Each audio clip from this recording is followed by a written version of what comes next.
رجال لا تلهيهم تجارة ولا بيع عن ذكر الله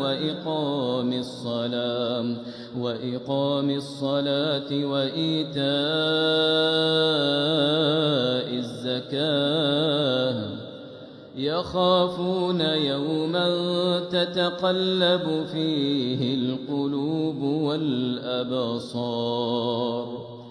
ليجزيهم الله أحسن ما عملوا ويزيدهم من فضله والله يرزق من يشاء بغير حساب.